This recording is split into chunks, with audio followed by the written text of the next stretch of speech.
Shalom jemaat Tuhan, kita jumpa lagi dalam renungan harian. Hari ini saya mengajak kita bersama-sama memulai doa menurut firman Tuhan. Nah saudara, saya mengajak kita melihat dua bagian firman Tuhan dalam Markus 10, 46-52. Di situ ada seorang pengemis buta yang berseru kepada Tuhan. Ketika ia dengar Yesus datang dan melewati dia seorang pengemis, buta lagi. Dia cuma bisa teriak, "Yesus anak Daud, kasihanilah aku. Yesus anak Daud, kasihanilah aku." Dan orang di sekitarnya itu bilang, "Diam, Yesus lagi lewat. Kamu itu gak penting, kamu mengganggu, diam." Tapi ia berteriak dengan keras, lebih keras lagi, "Yesus anak Daud, kasihanilah aku." Kemudian Yesus berhenti dan memanggil dia. Nah, di situ titik balik, ia boleh berjumpa dengan Yesus dan Yesus menyembuhkan dia. Ia memohon belas kasihan Tuhan Yesus supaya ia sembuh, saudara. Kemudian satu bagian lagi adalah Lukas 18 ayat 13. Ketika Yesus menceritakan tentang doa orang Farisi dan pemungut cukai. Nah, pemungut cukai itu juga berdoa kepada Tuhan. Ia berseru, ia berkata, "Aku ini orang yang berdosa, kasihanilah aku." Dalam Lukas 18 ayat 13 dikatakan, "Tetapi pemungut cukai itu berdiri jauh-jauh, bahkan ia tidak berani menengadah ke langit, melainkan ia memukul diri dan berkata, 'Ya Allah, kasihanilah aku orang berdosa ini.'"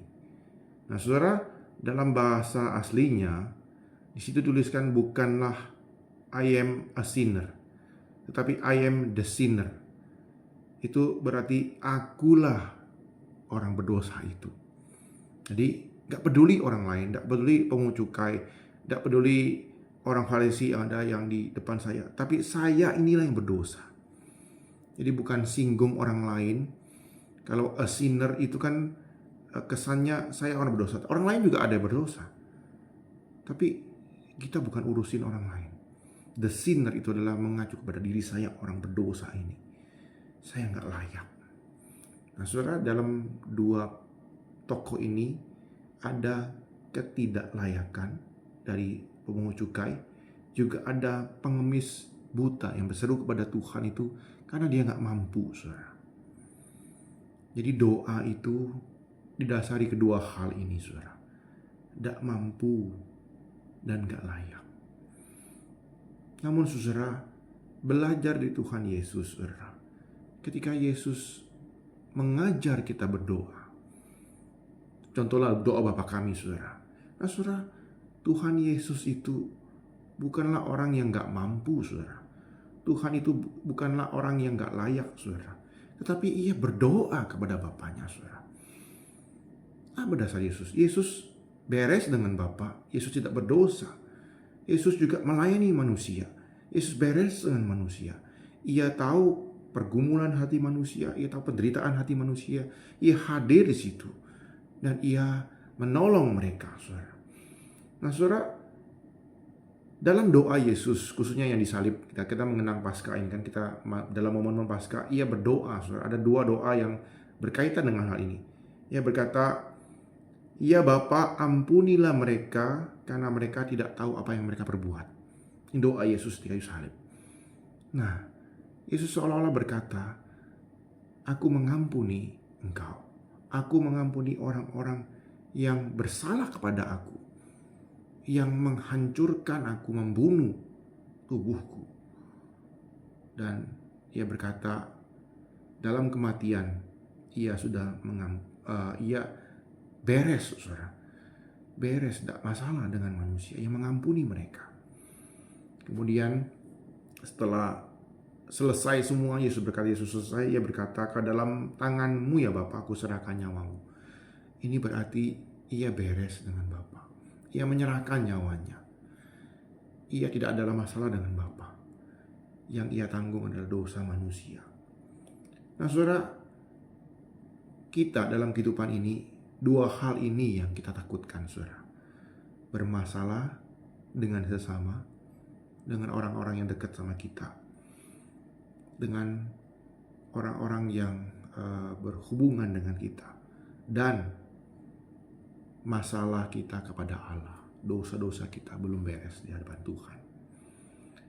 Kadang-kadang manusia dalam menghadapi ajalnya, ia takut dua hal itu, saudara. Belum beres dengan sesama, atau ia belum beres dengan Tuhan.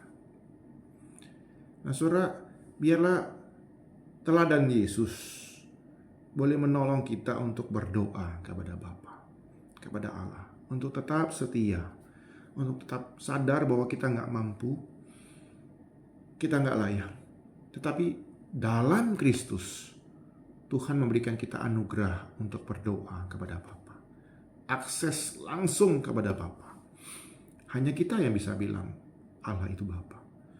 Nah, biarlah kita sungguh-sungguh menghargai doa ini dan melakukannya dengan sungguh-sungguh, karena itu anugerah yang terbesar yang kita bisa miliki. Dan karena hidup kita ini tanpa Tuhan tidak bisa buat apa-apa. Biarlah kita terus berdoa, bersandar kepada Tuhan, bergantung kepada Tuhan, dan menikmati waktu-waktu doa kita. Tuhan Yesus menolong kita, Tuhan Yesus memampukan kita untuk tetap setia berdoa dalam sepanjang kehidupan kita, dalam pergumulan kita, terhadap ketidakmampuan kita, ketidaklayakan kita, dan biarlah kita boleh bersandar kepada Tuhan saja. Tuhan Yesus boleh menolong kita, dan mari kita bersama-sama berdoa. Tuhan, kami bersyukur lewat kebenaran firman-Mu, Engkau telah mengajarkan kami bahwa kami sebenarnya tidak mampu, Tuhan. Bahkan menyelamatkan diri kami sendiri kami tidak mampu. Mempertahankan kehidupan kami tidak mampu. Kami butuh Engkau ya Tuhan. Dan biarlah kami terus boleh bersandar kepada-Mu Tuhan. Kami tahu juga kami tidak layak, tapi Engkaulah dalam pribadi anak-Mu Yesus Kristus melayakkan kami dan memberikan kami anugerah relasi yang indah, yang intim bersama-sama dengan Engkau, Allah kami.